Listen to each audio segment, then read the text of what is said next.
The gun was already cocked when Annie Dugan threw open the door to her medical office and found Simon Finley standing there in the blue-black dark of a Nevada midnight, his broad shoulders blocking the lamplight from the street, his hat pulled low, and a rifle resting easy across his forearm like it belonged there. "I told you to go home," she said, her voice as flat and sharp as a blade laid on stone. He did not move. He did not flinch.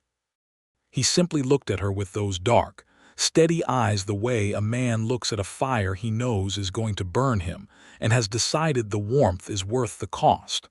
"I heard you," he said. "Then why are you still standing on my porch?" "Porch isn't inside," he said. "You told me not to come inside." Annie stared at him. Her hand was trembling, not from fear, but from something she refused to name, something that had been building inside her chest for 3 months like a storm behind a mountain range you could see coming but could not outrun. She had a loaded Remington Derringer in her right hand, a medical bag in her left, and a man she desperately wanted to stop caring about standing between her and the dark street where, not 40 minutes ago, someone had slid a note under this very door that read, simply, "Leave redemption or be buried in it." "You read the note," she said. It was not a question. "Tom Graves left it," Simon said. "He was across the street in the alley. I watched him do it." The name hit her like cold water. Tom Graves. 300 pounds of pure frontier menace with a grudge against anyone who had ever testified against a member of the Graves family, and Annie Dugan had testified against 2 of them in the same season. She had stood up in the Elko County courthouse with her hands folded and her voice steady, and she had told the truth, every syllable of it, and she had known even then what it would cost her. "He rides for the Graves outfit," Simon continued, his voice low and unhurried.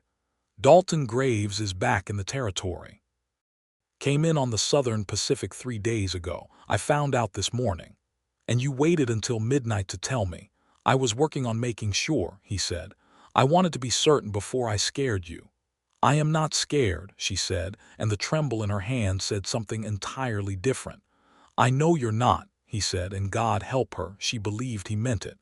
"But I'm standing here anyway." She looked at him for a long moment in the thin lamplight. This man she had not asked for and could not seem to get rid of, this former deputy with his quiet manner and his dark past, and his absolute refusal to leave her alone in her own danger. And she felt something crack open in the place where she kept all the things she did not allow herself to feel. She lowered the Derringer. "Get inside," she said. And that was how it began, or rather, that was how it cracked open at the seams. The thing that had been building between Annie Dugan and Simon Finley since the first afternoon she had arrived in the town of Redemption, Nevada, in the autumn of 1882, carrying everything she owned in a single leather trunk and a medical certificate from the Women's Medical College of Pennsylvania that the men in this town had laughed at until they needed her. Annie had come to Redemption on purpose. That was the first thing most people got wrong about her. They assumed she had drifted, or been sent, or followed some man out into the dry silence of the Nevada high desert. But Annie Dugan had chosen Redemption the way you choose a hard road, because the easy one leads nowhere worth going. She had read about the town in a letter from her former professor, Dr. Eleanor Bassett, who had written to her graduating class about the urgent need for medical practitioners in the frontier territories, where men and women both were dying from treatable conditions because there was not a single doctor within 70 miles. The nearest physician to Redemption was in Elko, and Elko was a brutal day's ride on a good horse in good weather. Annie had graduated at 26. She was 29 now, and she had been in Redemption for 3 years, and in those 3 years she had set 37 broken bones, delivered 11 babies, extracted 4 bullets, treated countless cases of fever and infection, and watched 4 people die whom she could not save. She kept a ledger. She kept all of it in a ledger, the saved and the lost both, because she believed that every life deserved to be recorded. She had not planned on Simon Finley being in her ledger. He had arrived in Redemption 7 months after she did, riding in from the east on a gray horse with a Winchester across his saddle, and a deputy marshal's badge that he surrendered to the county sheriff on his first day in town, because he had resigned his commission, he said simply, and was looking for work. He was 32 years old, and he had a lean, weathered face and very dark eyes, and a way of occupying a room that made you aware of him without being able to say exactly why. He found work at the Crossbar Ranch outside town, breaking horses and doing general labor, and he was good at it, and he kept to himself, and Annie had not paid him any particular attention until the afternoon of November the 8th, 1882, when he had carried old Mrs. Pillar Rays through the door of her office with blood soaking through his shirt where he pressed his hand against the older woman's side. "She fell in the street," he said. "Wagon wheel caught her." Annie had not looked at him twice. She had taken Mrs. Rays and she had worked, and he had stayed, standing back against the wall out of the way, not asking questions and not leaving, and 3 hours later, when it was over and Mrs. Rays was stable and sleeping, Annie had finally looked up and registered the man clearly for the first time. He was still there, still quiet, still waiting as if he had nowhere else in the world to be. "She will recover," Annie said. "You can go." "Is there anything I can do to help?" he said. She had looked at him for a moment. Most men, when she sent them away, went. She had learned in her first month in redemption that she had to be direct and even blunt to be taken seriously, and most men did not argue with blunt because they did not know how to handle a woman who said exactly what she meant without softening it for their comfort. But this man just looked at her steadily, waiting. "You can carry water from the pump," she said, because the basin was empty and she needed it refilled. "And then you can go." He carried the water, and then he went. And she thought that was the end of it. He came back 2 days later with a pound of dried beef and a tin of coffee and left them on her porch without knocking, and she found a note tucked under the tin. "For the doctor. From S. Finley. In case you forgot to eat." She had stood there on her porch in the thin November cold with that tin of coffee, and she had experienced a very specific and highly inconvenient feeling, which was the feeling of being seen.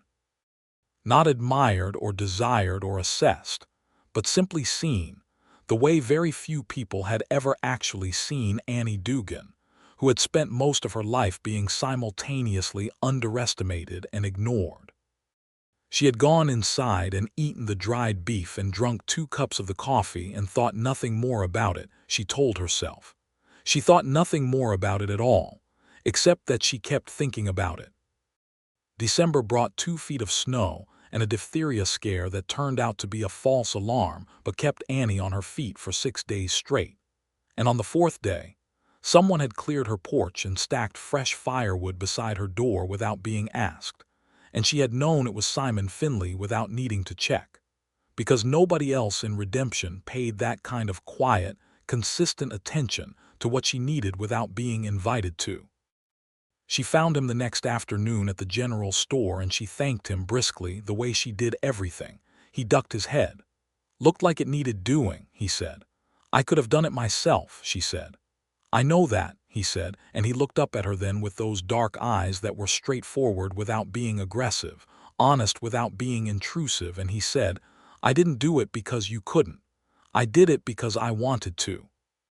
She had walked away from that conversation with her heart beating in a rhythm that felt entirely unprofessional, and she had put him out of her mind with the practiced efficiency she brought to all uncomfortable things, which is to say she thought about him constantly for the next 2 weeks while pretending to herself that she wasn't. January of 1883 brought hard weather and harder circumstances.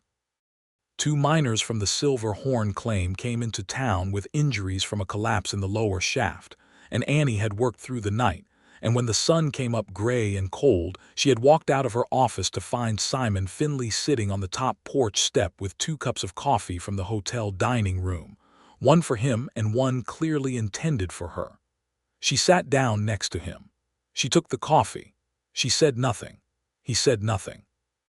They drank their coffee in the pale winter morning and watched the town come slowly to life around them, and it was the most comfortable silence Annie had ever shared with another person. "You don't have to keep doing this," she said eventually. When what, he said. Showing up, she said. Checking on me, bringing things. He considered that for a moment. I know I don't have to, he said. I do it because it feels right. That's not a very practical reason, she said. No, he agreed. It isn't. He looked at her sidelong, a glance that was brief and careful. Does it bother you? She thought about that honestly, the way she tried to think about most things.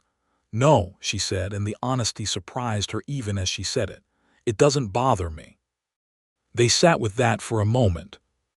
Good, he said, and he looked back at the street, and something settled between them that was not quite a beginning and not quite an understanding, but was something. Something real and quiet and warm in the January cold. Spring came and brought with it the circuit court, which rode into redemption on the 1st of April, carrying a full docket of cases from the previous year, including the trial of Clem Graves for assault and robbery, which Annie had been called to testify in because she had treated the two men Clem Graves had beaten badly enough to put them in her care for a week. She had testified clearly and factually the way she did everything, and Clem Graves had been found guilty and sentenced to 2 years in the Elko County Jail, and across the courtroom his brother Dalton had looked at her with eyes the color of a dry creek bed and about as much feeling in them. She had thought about those eyes afterward. She had written in her ledger, April 14, 1883, testified in the Graves case. Verdict guilty. 2 years. She had not written what she had seen in Dalton Graves's face, because she did not know yet what to do with it. Simon had been in the courtroom. He had not been called to testify, but he had been there, sitting in the back near the door, watching, and when the verdict was read he had caught her eye across the room and given her a small nod that meant, she thought, something like, "Well done." She had looked away immediately because his approval did something to her that she was not ready to examine. After the trial, Dalton Graves had made himself scarce. He was not the kind of man who acted immediately. He was the kind of man who waited and calculated and chose his moment, and Annie knew this the way she knew most things in redemption, because she listened. She listened to her patients, who talked while she worked on them, and she listened to the conversations at the general store and the hotel, and she built up a picture of the town and the people in it the way you build a map from individual survey marks. And what her map told her about the Graves family was that they were patient and they were brutal and they had a long memory. She did not go to Simon with this. She did not go to anyone with it because she had built her life on the principle of handling her own problems. A principle she had developed out of hard necessity, beginning at the age of 14 when her father had died, and her mother had retreated so far into grief that Annie had essentially raised herself, and her younger brother Michael through the remainder of their childhood in Philadelphia, working where she could, learning wherever she was given access, fighting for every inch of space she was ever allowed to occupy. She had come west for many reasons, and one of them, the one she rarely admitted even to herself, was that she was tired. Tired of fighting for the right to exist in rooms that did not want her. The frontier, she had thought, would at least be honest about its hostilities. And it was. The men in redemption who thought she had no business being a doctor said so directly, and she preferred that to the polite dismissal she had experienced in Philadelphia's hospitals, where the resistance was always dressed up in the language of concern. She did not need a protector. She had never had one. She did not know what to do with the idea of one. But Simon Finley was not precisely presenting himself as a protector. He was simply present, consistently and reliably, in the way that very few people in Annie's life had ever been present for her without wanting something in return. And that was what she kept getting turned around by. That was the thing that got under her skin and would not stay out, the fact that he wanted nothing from her. He brought her coffee and cleared her porch and checked on her after long nights and was simply there, and he did not ask her to be less than she was. He did not ask her to need him or lean on him or pretend to be smaller or more helpless so that he could feel useful. He just circled her the way a good horse circles a water source, close enough to be available, far enough not to crowd. It was maddening. It was, she admitted in the private dark of her own mind, the most meaningful thing anyone had done for her in years. Summer hit the Nevada desert like a hammer hitting an anvil, and July burned everything down to the roots. A fever came through town that kept Annie working at a pace that would have broken a lesser person. And during those 6 weeks of high crisis, she barely slept and barely ate and did not once allow herself to fall apart. And through all of it, Simon Finley rotated between the Crossbar Ranch and her door the way a planet rotates around a sun, reliable and quiet and constant. He began helping with the practical things she would allow him to help with. He drove the wagon when she needed to visit patients outside town who could not come to her. He fetched supplies from the pharmacy in Elko twice, that summer when her inventory ran critically low. He kept order on her porch when she had more patients than she could see and they got restless in the heat. He did none of this with any fanfare or expectation, and every time she thanked him he looked faintly embarrassed and said something like, "It needed doing," or "You were busy." In August, with the fever finally retreating, Annie had come out of the Murphy house after a long night and found him waiting with the wagon, and she had been so exhausted and so relieved that everyone in that house had survived that she had stood in the dusty early morning, and she had cried, briefly and quietly, with her face turned away from him. He did not pretend not to notice. He climbed down from the wagon and he stood beside her, close but not touching, and he said nothing, just was there, and after a minute she pulled herself back together and wiped her face and turned toward the wagon. "I'm all right," she said. "I know," he said.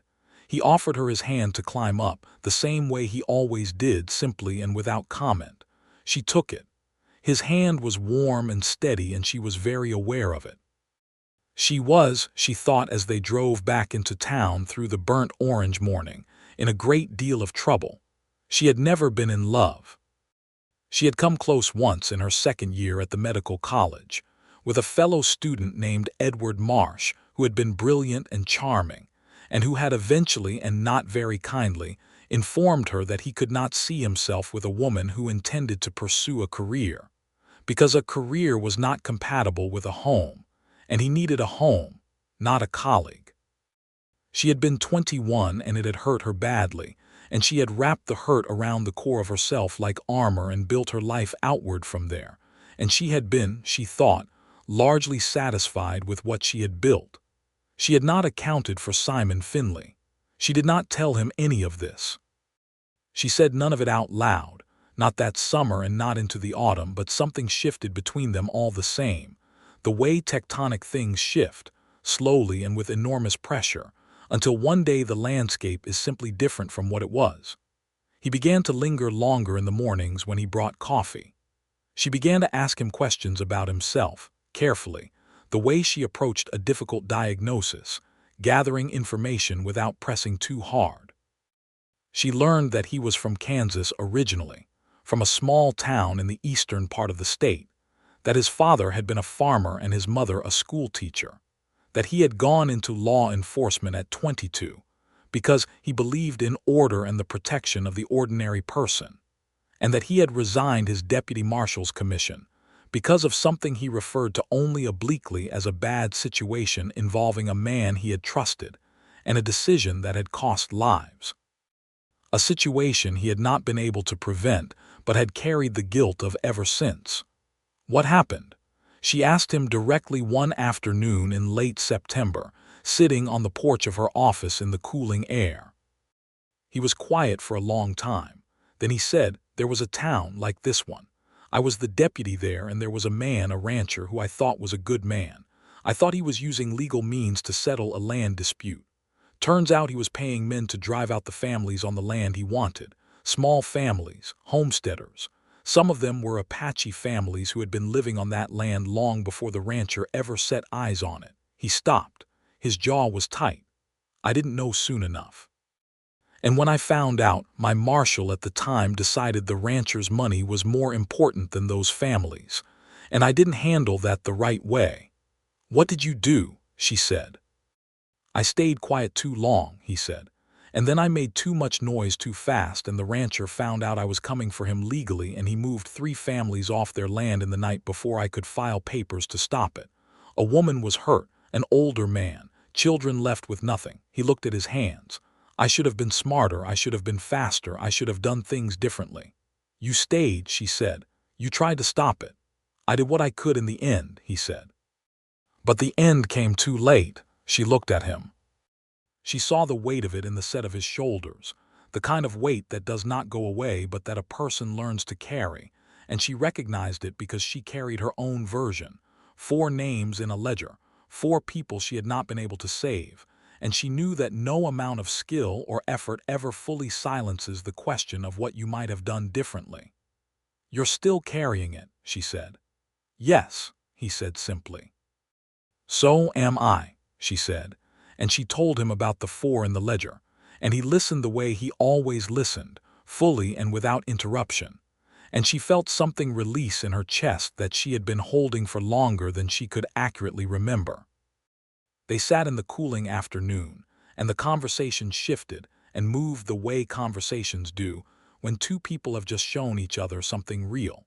And by the time the light was gone and the stars were coming out over the desert, she was aware that something had crossed a threshold, that she was no longer simply tolerating his presence, but had come to depend on it in a way that frightened her and exhilarated her in equal measure.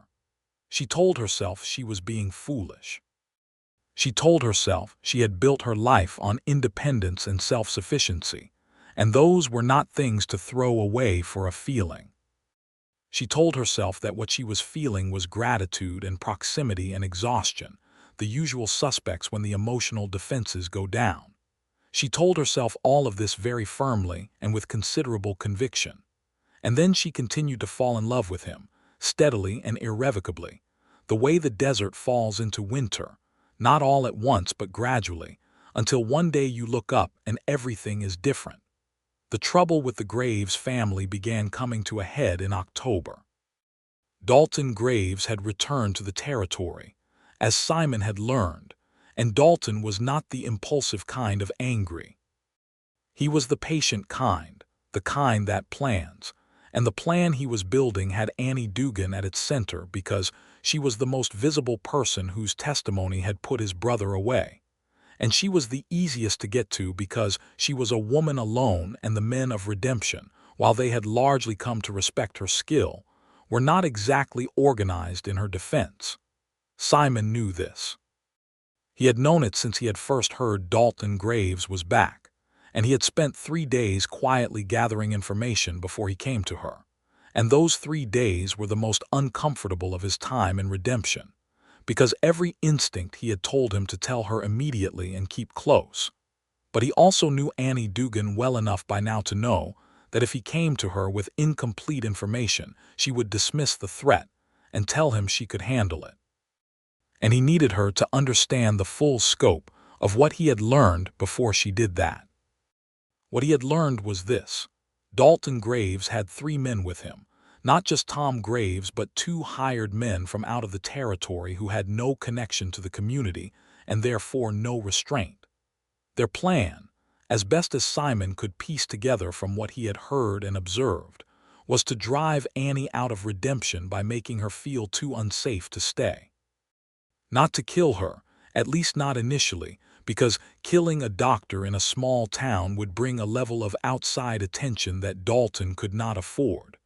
But threatening her, intimidating her, making her nights sleepless and her days watched, until she decided on her own that redemption was not worth dying for. What Dalton Graves had not accounted for was Simon Finley.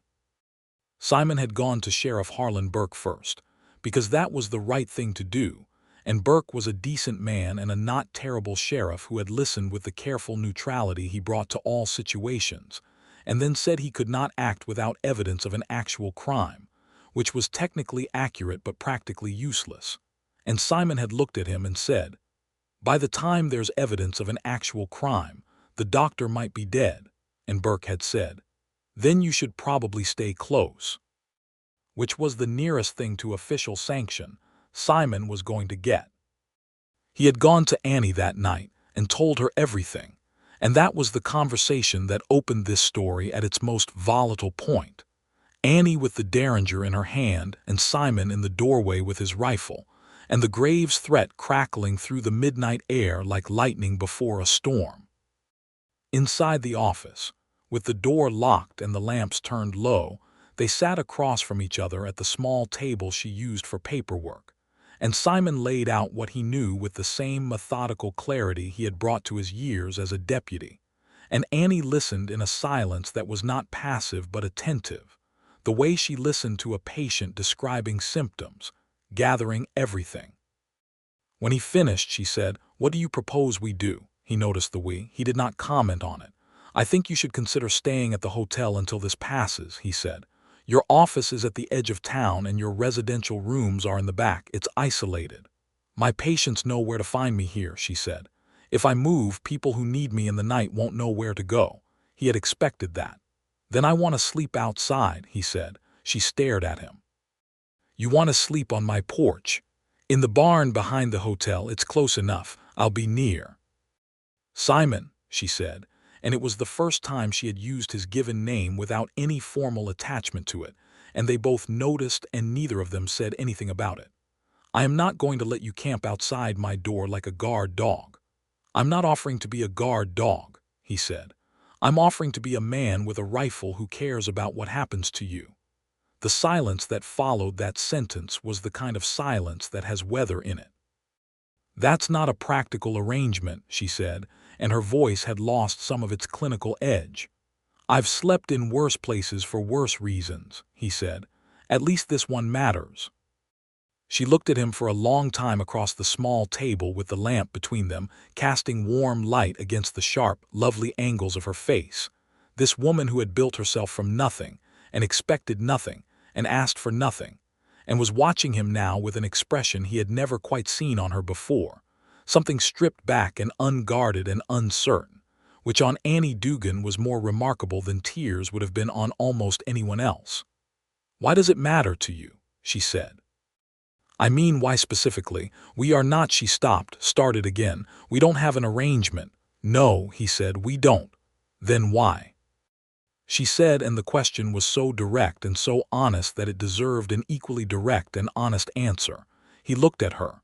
He thought about all the ways he could soften this, dress it in practical language, make it sound like a moral obligation or a professional habit. He had been a lawman. He was trained to protect people. That would have been easy to say. He did not say it. "Because it would destroy me if something happened to you," he said. "Because you are the most remarkable person I have encountered in my entire life, and I have been trying not to say that for 6 months because I was not sure you would welcome it, and I still don't know for certain, but you asked me directly and I don't know how to lie to you." The lamp flickered. Outside, somewhere on the dark street, a horse shifted and blew. "You have been trying not to say that for 6 months," she repeated slowly. "Yes," he said. "While bringing me coffee," she said. "Yes." "And clearing my porch in the snow." "Yes." "And waiting with the wagon at 3 in the morning." "Yes," he said, and there was a very slight roughness in his voice now, the sound of a man who has been patient for a very long time and is not quite sure what to do with the tension of finally having said the true thing. Annie Dugan, who had built herself from nothing and expected nothing and asked for nothing, sat at her small table in the low lamplight of her medical office in Redemption, Nevada, and felt the armor she had been wearing since the age of 14 come open at the seam. She said, "Simon." "Yes," he said. "If you sleep outside this building to guard it," she said carefully, "I will not thank you for it. I want that to be clear." "Understood," he said. "And I am not going to change the way I conduct my practice or my life because of the Graves family or anyone like them," she said. "I want that to be clear too." "I know," he said, and the fact that she stopped, her hands were flat on the table and she looked at them for a moment. "The fact that what you said is, perhaps, not entirely unwelcome," she said, with the careful precision of someone choosing every word with conscious deliberation, "does not mean that I know what to do with it or that I am ready to or that—" "Annie," he said very quietly. "What?" "I know," he said. "I'm not asking you to do anything with it tonight. I'm just telling you the truth." "You asked for it and you got it," she breathed. She looked at him. She said, "All right." "All right," he said. "Go sleep in the barn," she said. "Yes," he said, and he picked up his rifle and his hat and he went to the door and opened it, and before he went out he paused and turned back. "Lock this," he said. "I always lock it," she said. He nodded, and he went out, and she heard his boots on the steps, slow and unhurried. And she got up and went to the door and turned the heavy key in the lock.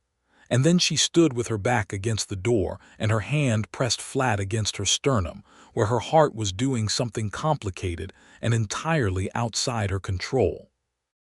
Outside, in the cold Nevada night, Simon Finley walked to the small barn behind the hotel, made himself a bed in the hay with his coat for a blanket and his rifle within arm's reach, and lay looking up at the dark rafters with the quiet weight of finally having said the true thing settled around him like something between relief and terror. He did not sleep much. He did not need to. He listened to the night. In the morning she brought him coffee. She stood at the barn door with 2 cups from the hotel dining room, and she held one out without preamble and without any commentary on the strangeness of the reversal. And he took it, and they stood in the early light drinking their coffee, and it was, he thought, the best cup he had ever had. The days that followed were taught with watchfulness. Tom Graves was seen twice more on the street near Annie's office, standing a little too still and watching a little too long. And Simon tracked his movements with the practiced patience of a man who had spent years building cases from observation. And what he observed was that the Graves men were organized but not yet committed to action, still waiting for something. And he was fairly confident that what they were waiting for was a signal from Dalton, who had not yet shown himself in town. Annie continued working. She was incapable of anything else. 2 new patients came in that week. A rancher's wife with a badly infected tooth, and a young boy from the Paiute settlement east of town with a fever that needed watching, and she moved between them with the total focus that was her default mode, and Simon moved around the edges of her days like a shadow that knew when to be visible and when not to be. They talked more now. The dam had broken, in the quiet way that things break when a fundamental truth has been said out loud. And the conversations that filled the spaces of their days moved differently, with less careful management on her side and less deliberate restraint on his. And Annie discovered that Simon Finley's mind was something she had genuinely underestimated, that behind the quiet manner and the practical competence was a person who had read widely and thought deeply, and who engaged with ideas the way she did. Directly and with real curiosity, he had read Darwin. He had formed views on it. He had also read the reports of the congressional hearings on the treatment of Native peoples in the territories, and had views on that too, strongly held and clearly articulated, views that aligned with what Annie had seen and thought herself, that the violence being done to the Native communities of the West was a stain on the nation's conscience, and would be reckoned with one way or another. That the Apache and the Paiute and the Shoshone peoples of Nevada had been dealt with in ways that were not simply unjust but were systematically cruel, and that the law, his former profession, was being used not to protect people but to dispossess them.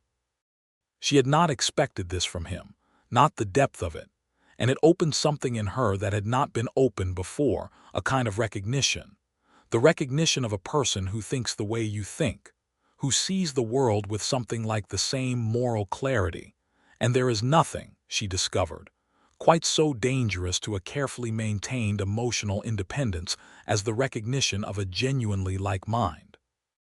She let him in, a little at a time, the way you open a window in winter, not all the way, not recklessly, but enough to let the air in. She told him about Philadelphia, about Edward Marsh, about what it had cost her to build the life she had built, not in the language of complaint but in the language of fact, and he listened the way he always listened, completely, and when she was finished he did not offer her any of the platitudes that people usually offered. He did not say that Marsh had been a fool or that she was better off. He said, "That kind of thing shapes a person in ways they don't always see in themselves." "What do you mean?" she said. "I mean," he said carefully, That sometimes the armor we build against a specific kind of hurt becomes the wall we live behind forever, and it keeps everything out, not just the things that might hurt us. She considered that. You think I have a wall, she said. I think you have a fortress, he said without cruelty. And I think you built it for entirely reasonable reasons. I just want you to know that I'm not going anywhere regardless of the fortress. She looked at him in the afternoon light.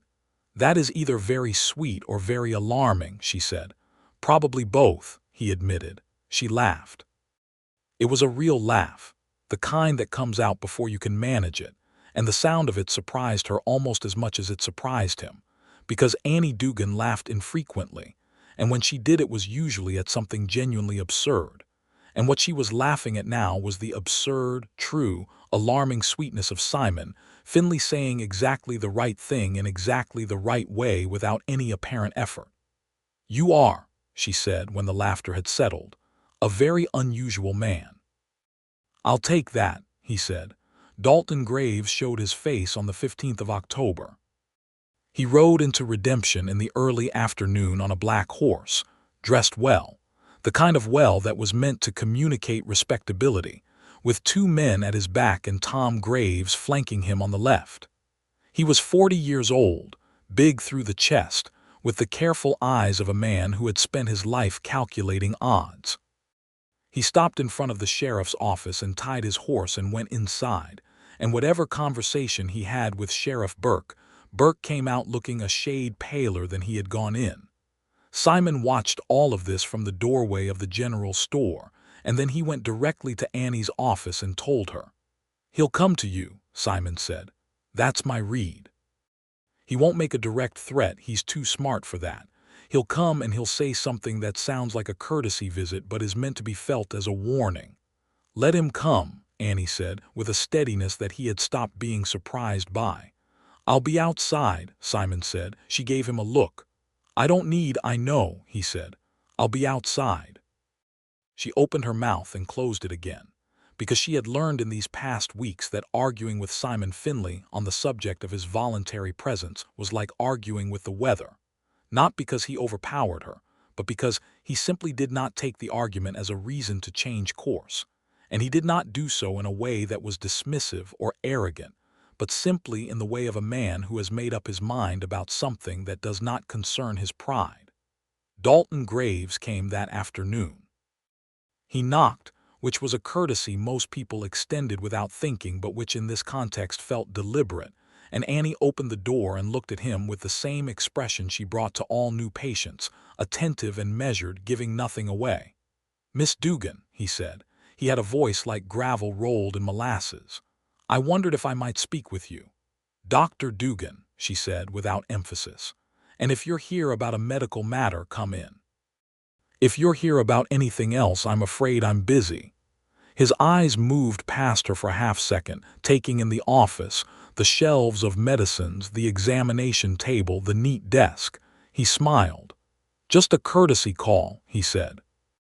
I heard you'd been doing good work here. My brother in his difficult moments has spoken well of your skill.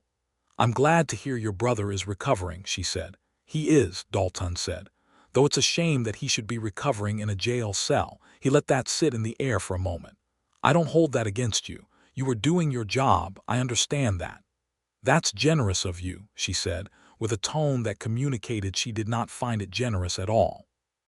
A woman in your position, he said, must find it challenging working alone, no family nearby, a long way from anywhere. I manage, she said. I'm sure you do, he said.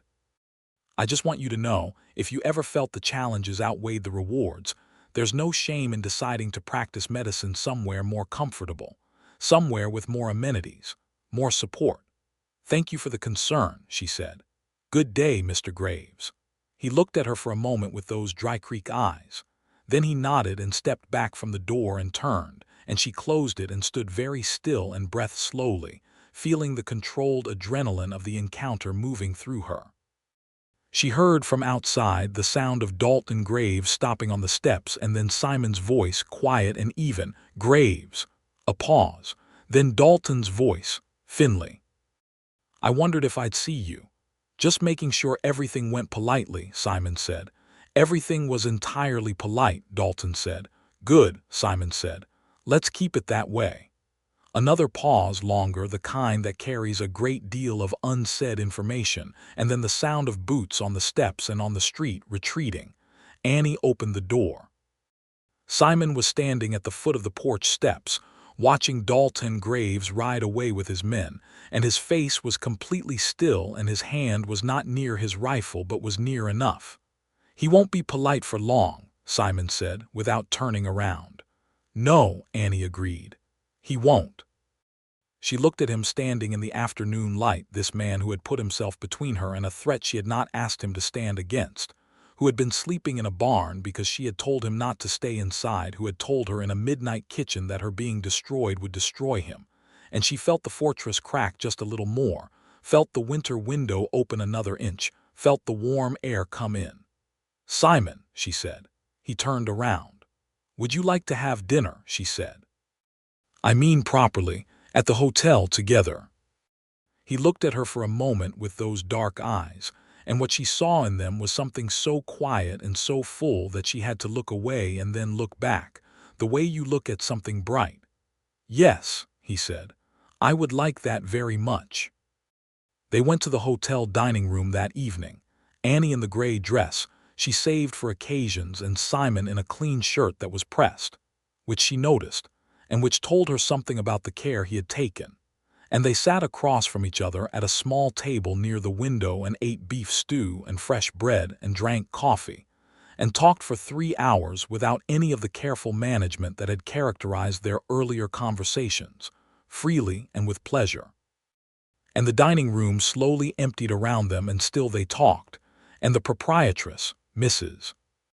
Clara Wells, refilled their coffee twice without being asked and gave Annie a look on the second refill that said, clear as a bell, "Well, it's about time." It was about time. Annie knew it. She was not ready to say everything she felt. She had not yet dismantled enough of the fortress for that. But she was ready to be in this thing that was real and present and warm and entirely unlike anything she had built her life to accommodate. And she was choosing it the same way she had chosen redemption, not because it was easy, but because it was right. Walking back from the hotel in the cool October night, they walked close together, not touching, and then they were touching, her arm through his, her hand on his forearm, and he did not make anything of it, just covered her hand with his, warm and certain, and they walked in the kind of silence that is not empty at all. At her door she stopped and turned to him. "Still going to sleep in the barn," she said. "For now," he said, and there was something in his voice that was both patient and full of intention, something that said, "Not forever." "Good night, Simon," she said. "Good night, Annie," he said, and the way he said her name was a whole sentence. She went inside. She leaned against the locked door for the second time in 2 weeks and pressed her hand against her sternum and let herself feel it, all of it, the full weight of a feeling she had been managing and containing and refusing to name. And she named it now, in the privacy of her own heart. She named it clearly and without qualification. She was in love with Simon Finley. She had probably been in love with Simon Finley for months. The only question now was what she was going to do about it. The answer came 2 nights later in the form of broken glass and a torch thrown through her front window. She was asleep in the back rooms that served as her living quarters, and she came awake instantly at the sound of the window shattering, the kind of deep sleep to full alert transition that 3 years of night emergency calls had trained into her. And she was out of bed and pulling on her boots before she had consciously processed what she had heard. And the smell of smoke reached her almost simultaneously with the sight of orange light flickering through the hallway. The front room was on fire. Not catastrophically, not yet. The fire was still young, concentrated near the window where the torch had landed among a pile of patient records, but it was moving, and it was going to move faster. She grabbed her medical bag, which she kept packed by reflex, and her coat, and she went to the window of her bedroom, which faced the alley, and she had it open and was halfway through it when she heard the door of the building come in at the front, not the sound of fire but the sound of a boot against wood, controlled and purposeful, and Simon's voice calling her name, already inside, already moving through the smoke toward the back. "Here," she called. "I'm here, I'm coming out the back." He came through the hall doorway with his arm over his face against the smoke, and he was at the window in 2 strides, and he helped her out, hands on her arms, steady and sure, and they came out into the alley where the night air hit them, and she turned immediately to see the front of her building lit orange against the dark sky, and she said, "My medicines, the patient records." "No," he said, his hands still on her arms, holding her. "No, Annie, no. I need to get back in." "No," he said again, and his voice was not commanding, it was not arrogant. It was simply the voice of a man who will not let the person he loves walk into a burning building, a voice so certain and so full of feeling that it stopped her. She stopped. She looked at him. His face was smudged with smoke, and his eyes were wide with the particular wildness that comes from having run very fast toward something frightening, and she understood that he had been awake, that he had been watching, that he had seen the torch from the barn and had come through the burning building to reach her rather than waiting for her to come out, and the understanding of that went through her like a bell being struck. The fire was put out within the hour. Several men from town came with buckets and the organization that frontier communities develop for exactly this kind of emergency. And though the front room was badly damaged, the structural bones of the building held, and the examination room and residential quarters in the back were largely intact, the medicines and equipment spared. Tom Graves and one of Dalton's hired men were seen at the edge of the firelight and then not seen, which meant they had run, and Simon sent word to Sheriff Burke before the fire was fully out, and Burke, to his credit, rode out before dawn to the Graves camp outside town and came back with Tom Graves in handcuffs and a statement that implicated Dalton directly.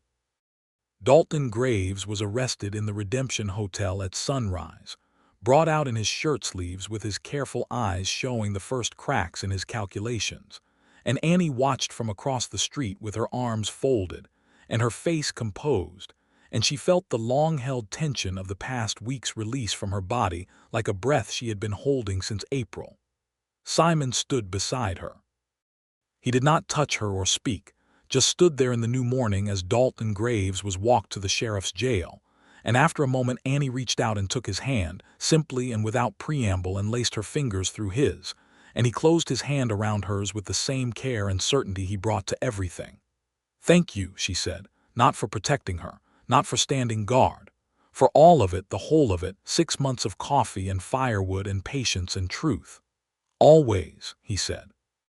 The weeks that followed the Graves arrest were the first weeks in 3 years that Annie Dugan had lived without a specific thing threatening her, and the difference in her days was something she had not anticipated, a lightness, a quality of the air itself that was different, as though some constant low sound had been silenced, and she could hear other things now, quieter things, better things. She and Simon spent their evenings together as a matter of course, without any specific negotiation, with the naturalness of 2 people who have stopped pretending they would rather be apart. They walked in the evenings when the desert cooled and the sky went enormous and violet over the mountains, talking about everything, arguing sometimes with the enjoyment of 2 people who are matched enough to make arguing productive, finding in each other's company the thing that both of them had been missing for longer than either could precisely say. He kissed her for the first time in November, on the evening of the first anniversary of her arrival in Redemption, which he had remembered and she had not the date but the significance of it, and he had said, standing outside her repaired office door in the cold, "A year since you came here," and she had said, "Is that right?" and he had said, "Best year of my recent life." And before she could form a response that was adequate to that, he had kissed her, careful and warm and completely certain. And she had kissed him back with the same certainty, and the November night was cold, and the stars were extraordinary, and she had her hands in the front of his coat, and everything she had built. Her life on was still hers, her independence, her practice, herself, entirely intact, and she was kissing Simon Finley in the desert night, and it was the best year of her recent life too. She told him so after leaning her forehead against his. Best year, she agreed. He laughed, a low, private sound, and she felt it against her skin and thought, yes, this. This is the thing I did not know how to want. Winter came in and they moved through it together. And in December, Simon stopped sleeping in the barn because it was not practical in the cold, and Annie told him so with a clinical straightforwardness that made him look at her with a raised eyebrow. And she said, I have a sitting room with a perfectly good sofa. And he moved into the sitting room. And then the sitting room became a natural gathering place for their evenings. And their evenings became their days. And their days became their life together. Building slowly and with intention the way both of them built things, carefully and for keeps. He proposed to her in the spring. March of 1884. A year and a half after he had ridden into redemption on a gray horse with a resigned badge in a quiet manner. And he did it in the desert east of town on an afternoon when they had ridden out to visit the Paiute settlement, bringing medicines and some dried food that Annie had put together, because the settlement was having a hard winter, and she had been visiting monthly, and had come to know several of the families there, and felt the obligation clearly. On the ride back, with the desert going gold and pink around them and the mountains blue in the distance, he had stopped his horse and dismounted and turned to her with the same simplicity he brought to everything, no elaboration, no speech prepared. I want to marry you, he said. I have wanted to marry you for about a year. I'm asking now because I think you're ready to hear it as a question instead of something that might scare you off. She looked at him from horseback, this man she loved, this patient, honest, remarkable man who had shown her that being seen and being loved were not threats to be defended against. That's a fair assessment, she said, of my timeline. Is that a yes? He said. She dismounted. She stood in front of him in the golden desert afternoon, and she put her hands on his face and she said, Yes, Simon, that is a yes. He kissed her there in the desert with the wide sky above them and the horses waiting with their customary patience. And Annie Dugan, who had built everything she had from nothing and asked for nothing and expected nothing, chose this, fully and without reservation, and felt the choosing as the freest thing she had ever done. They were married in June of 1884 in the Redemption Community Hall, which was the largest gathering space in town, and which was, on that afternoon, packed to the walls, because in 3 years Annie had delivered the children and repaired the bones and sat with the dying of nearly every family in a 20-mile radius. And those families came, all of them, the miners and the ranchers and the homesteaders. The Spanish-speaking families of the area who had been in this land before the town existed, and who had been some of her steadiest patients, and several women from the Paiute settlement who brought gifts of woven baskets and dried flowers, and who stood in the back of the hall with a dignity that made Annie proud to have them there. She wore a dress that Mrs. Clara Wells had helped her make, deep blue, not white, because Annie had never done anything in the conventional way, and she was not going to start now. And she walked down the aisle of that community hall alone, the way she had done everything in her adult life. And at the end of it, Simon Finley was waiting for her with his dark eyes full of something so open and unguarded that the room was completely silent in the moment before the ceremony began. Sheriff Burke's wife, who played the small organ that had been brought in for the occasion, played a hymn, and the Reverend from Elko, who had ridden in for the occasion, performed the ceremony, and Simon said his vows in the clear, unhurried voice that Annie had fallen in love with, and Annie said hers with a precision and warmth that made several people in the room cry, including Clara Wells, who was not generally given to crying at ceremonies. When it was done and they were standing in the June afternoon outside the hall with the whole town milling around them and someone had produced a fiddle from somewhere, and the air smelled of desert flowers and fresh bread from the hotel kitchen, Simon leaned close to her and said quietly against her temple, "How does it feel?" "Good," she said. "It feels very good." He put his arm around her and she leaned into him, and they stood together in the good warm light of a Nevada June with the whole long rest of their life beginning. and she thought of the fortress she had built and realized it was still there. It had not been dismantled, but she had opened the gate. She had opened it deliberately and without regret, and the life coming through that gate was better than anything she had ever planned to want. Life in Redemption continued in the years that followed with the texture of real life, which is to say it was not a smooth or easy road, but it was full and rich, and the hard parts were navigable because they were navigated together.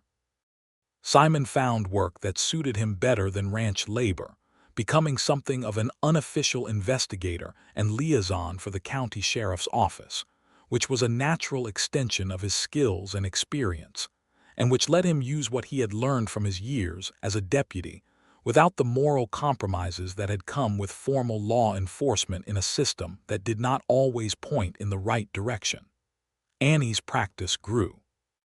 By 1885, she had more patients than she could see alone, and she began writing letters to the Women's Medical College, to the contacts she had maintained, advocating for a second doctor to be placed in the region. And in the spring of 1886, a young woman named Dr. Frances Cole arrived in Redemption, 24 years old and fresh from Philadelphia and terrified and determined in equal measure.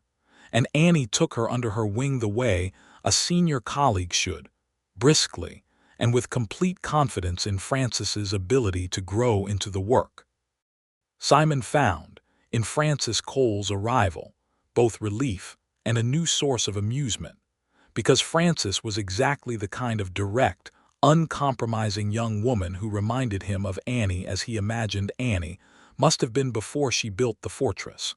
And watching Annie mentor Frances was watching a version of the full circle of the thing, the way people pass their best qualities forward. In the autumn of 1885, Annie had known for a month before she told Simon, not from withholding but from needing the time to sit with it herself, to reconcile the fact of it with the life she had built and the life she was building, to make sure she was meeting the feeling with the full truth of what she felt rather than a managed version of it. She told him on an October evening, in their sitting room, with the lamp between them and the desert wind outside, the same lamp, the same positions, the same setup as that midnight conversation 2 years ago when everything had cracked open, and he looked at her across the room with the same steady attention he had always given her, and she said, "We're going to have a child."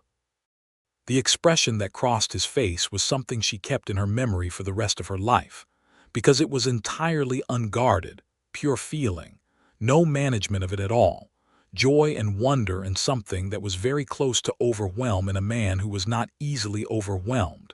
And he came across the room to her and sat beside her and took both her hands in his and held them for a long moment without speaking. "Are you all right?" he said, which was the right question, the doctor-wife question, the Simon Finley question, checking her first before the celebration. "I am very all right," she said. "Good," he said, and his voice had that roughness in it again, the same roughness as the midnight kitchen when he had said the true thing for the first time. "Good." Their son was born in the early summer of 1886, in the same office where Annie had delivered 11 other babies, attended by Frances Cole and Clara Wells and the irreplaceable efficiency of Annie herself, who had very strong opinions about how birth should be managed, and made them known clearly even while in the middle of experiencing it, which was, according to Frances afterward, both impressive and entirely characteristic. They named him Thomas James Finley. Thomas for Annie's father, James for Simon's, and he was a large, loud, healthy boy with Simon's dark eyes and Annie's stubborn set to the jaw. And he came into the world in the June morning, and Redemption welcomed him with the warmth of a community that had been waiting for this particular edition. Simon held his son that first morning with the same careful certainty he brought to everything, and Annie watched him from the bed, tired and complete, and so full of love it was almost physical, and she thought, "This is the life I did not know how to want. This exact life." In the 2 years that followed, Thomas grew into an energetic and curious small person who seemed to have inherited equal parts of both his parents, his mother's directness and his father's patience, with a combination of the two that resulted in a child who would tell you exactly what he thought and then wait calmly for you to catch up. The people of Redemption adored him. The Paiute children from the settlement east of town, whom Annie continued to visit, taught him the rudiments of their language games with considerable amusement, and he was a willing and enthusiastic student. Dalton Graves was tried in the Elko County Court in the spring of 1884, after Annie and Simon's marriage, and was found guilty on charges of criminal intimidation and conspiracy to commit arson and sentenced to 5 years, which was longer than many had expected, and which Sheriff Burke delivered the news of with something that might have been satisfaction. Clem Graves served his full 2 years and was released, and did not return to the territory, which everyone took as a sign of something resembling wisdom finally settling in. Tom Graves was convicted on the arson charge directly and served 3 years. Annie wrote all of it in her ledger, not with satisfaction exactly, but with the particular relief of a woman who has seen a threat named and answered by the institutions that are supposed to answer such things, the rare and valuable satisfaction of justice being approximate, which is the best available kind in the world as it actually exists. The years move the way years move, not quickly and not slowly, but with the accumulating richness of a life fully inhabited. Simon became an established and respected figure in the county, eventually serving as an unofficial deputy again at Burke's repeated request, though on his own terms this time, with the freedom to refuse what he judged to be wrong, a freedom Burke granted because he had learned over the years that Simon Finley's judgment was worth paying the price of his independence. Annie's medical practice became the anchor of Redemption, and then the region, and then, in a modest way, something slightly larger than that, because she began writing about her work, contributing to medical journals and her articles on the treatment of fever in desert climates, and on the practical management of fractures and infection in rural settings without advanced equipment, were read and cited by other frontier physicians across the territories. And the Women's Medical College in Philadelphia wrote to ask if she would consider writing about her experience for their students, and she wrote a long letter back that was eventually published as a guide and circulated to graduates for a decade. She was, in short, exactly what she had set out to be when she had put her leather trunk on the stage to Nevada 6 years before, and she was also, additionally and simultaneously, a wife and a mother and a woman in love, and not one of those things had cost her any of the others, which was not the world as Edward Marsh had described it to her when she was 21, but was the world as it actually was, she thought, for those willing to build it on honest terms with honest people. In 1888, Annie discovered she was expecting again, and this time she knew it sooner and told Simon sooner, partly because she was more practiced with the knowing and partly because she no longer needed that month of private sitting with it that she had needed the first time. The fortress was truly open now. The gates stood wide, and sharing this thing with him immediately was natural rather than terrifying. Their second child, a girl they named Eliza Claire Finley, came in the spring of 1889, dark-haired and solemn and observant in a way that made Annie laugh with recognition, watching her own expression look back at her from a face the size of a closed fist.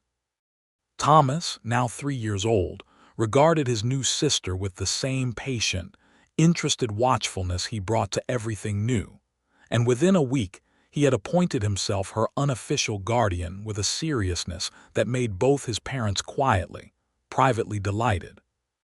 The summer Eliza was born was the summer Annie finally began to understand the full dimension of what she had built, not just the practice or the family but the place itself, what she had become in Redemption, and what Redemption had become around her.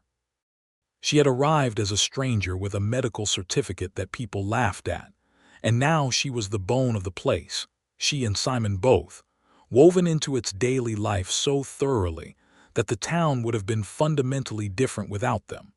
And knowing this was not pride exactly, but a kind of deep, quiet satisfaction. The satisfaction of a life that had mattered to more people than just yourself. On the evening of Eliza's first summer, when the baby was asleep and Thomas was asleep, and the house was quiet with the good quiet of a family at rest, Annie and Simon sat on the porch of the house they had built 2 years ago on the eastern edge of town. A proper house with a real porch, and a garden that was still more aspiration than reality, but which Annie tended with the same systematic optimism she brought to all her projects. And the stars were out in their millions over the Nevada desert, and the air smelled of sage and dry heat, and she leaned against his shoulder, and he had his arm around her, and they sat in the way they had learned to sit over 5 years of sitting together, fitted together and comfortable and at ease. "Do you ever think about where you would have ended up," she said, "if you hadn't come here?" He thought about it honestly, the way she always appreciated. "Not really," he said. "I think I'd have drifted until I found something that needed doing badly enough to stop for." He paused. "Or someone." "You found both in one place," she said. "I did," he said. "Efficient." She laughed against his shoulder. "I told you the first night that I didn't need protecting," she said. "I know you did," he said. "I was right," she said. "You were absolutely right," he agreed. "And you stood guard outside anyway," she said. "Yes," he said, with the quietness of a man who has thought about a thing many times and always arrives at the same conclusion. "I would do it again. Every night all the years, in every weather." She lifted her head and looked at him. This man she had not asked for and could not imagine being without. And she thought of the girl she had been in Philadelphia at 21, armored and precise and alone.